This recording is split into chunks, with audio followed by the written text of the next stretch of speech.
it would be laughable if it wasn't so tragic.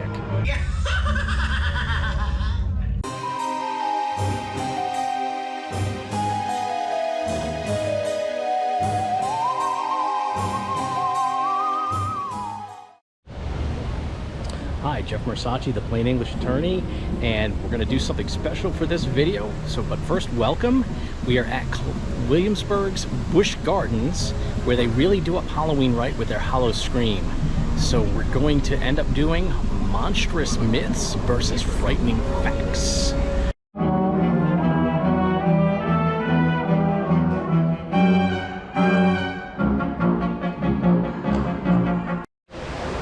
Okay.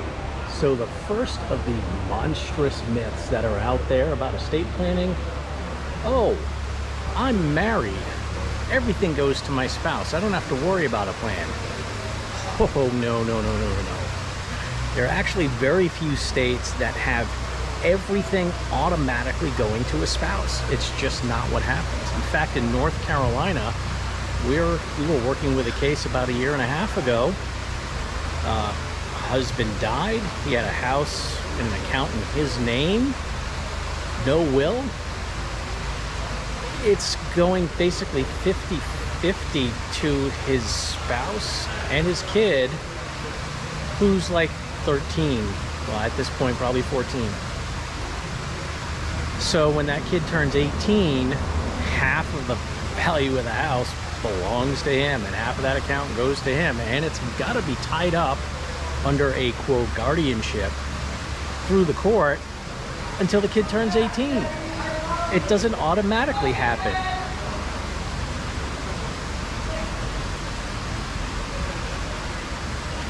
So that's the monstrous myth, is that the spouse gets everything. And the frightening fact is, most of the time, no, that's not true. You do need to have a plan, even if you're married.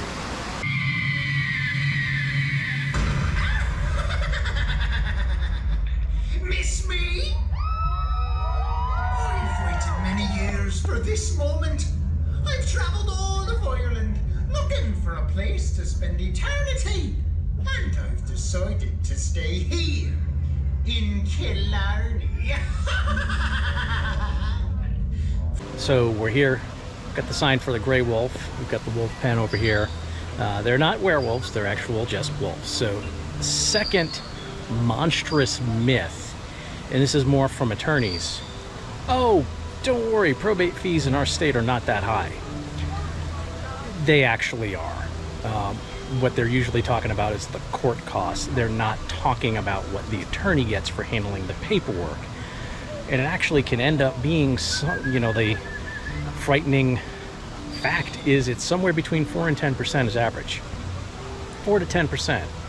So if you really think about that, you work for 50 years, put money away, invest, budget, and then when you pass on, that's what you're leaving to your family. That's your profit.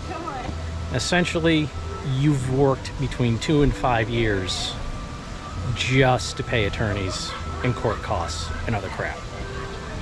That's the frightening fact that goes along with it. 4 to 10% of an estate, a lot of them around 5%.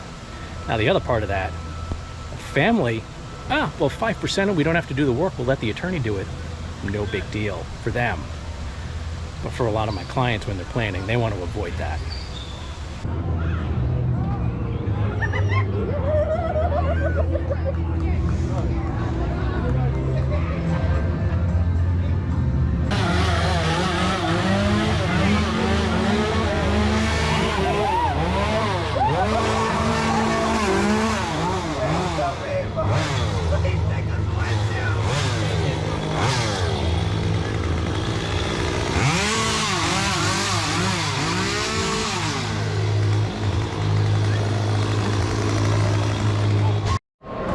Okay, so we're actually inside the Fest House, and there's going to be a show starting pretty soon. Again, all Halloween themed.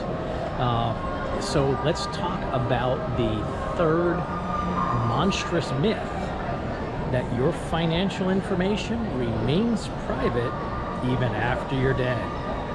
The frightening fact is, if something ends up in probate, it ends up being part of the public record.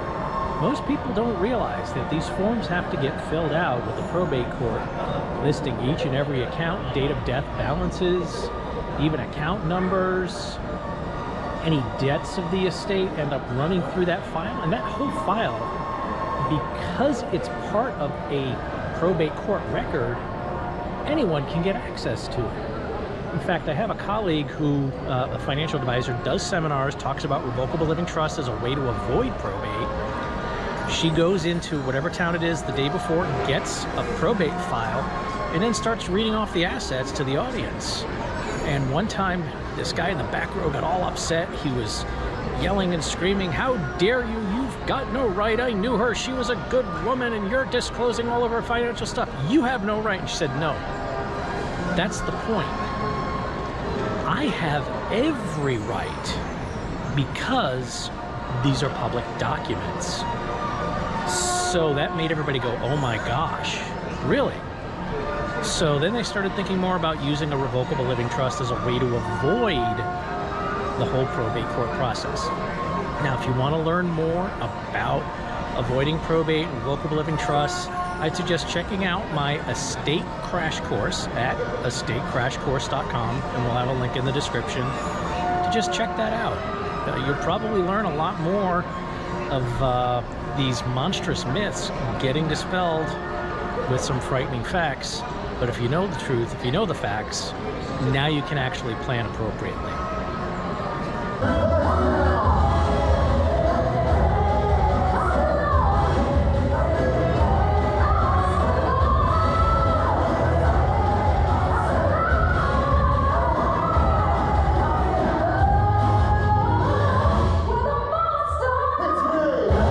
So let's talk about a fourth monstrous myth.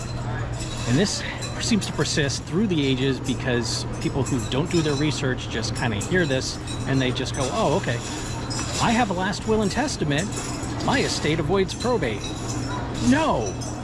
In fact, a last will and testament is an order for probate court to take your estate through probate, and then here's how I want it distributed, and here's who the executor is. So the frightening fact is that a will means you want probate. Most of my clients don't want to have their estate go through that bureaucratic court process just to have their assets go to their chosen beneficiaries.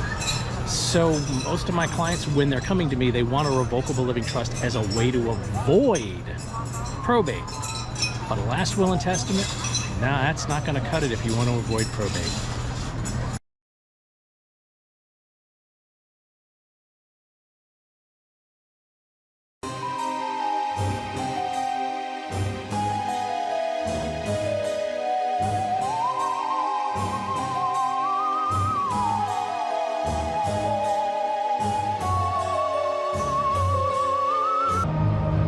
So the fifth monstrous myth, and I hear this all the time, and it just doesn't make any sense.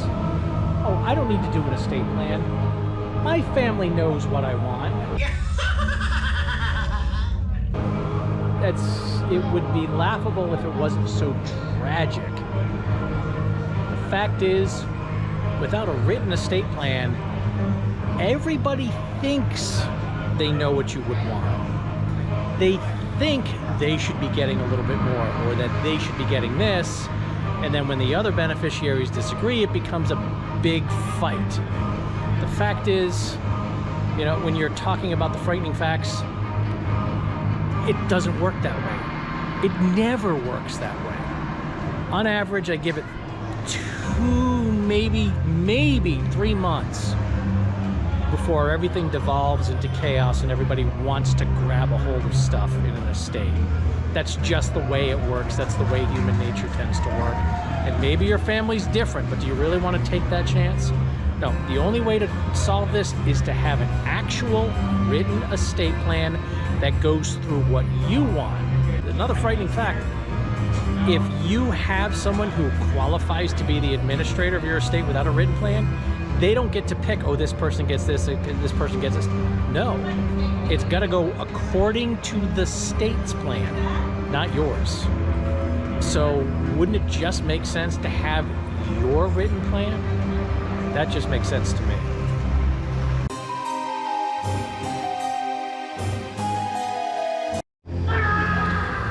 So we've reached the end of the video and the end of the evening at Busch Gardens with Hollow Scream.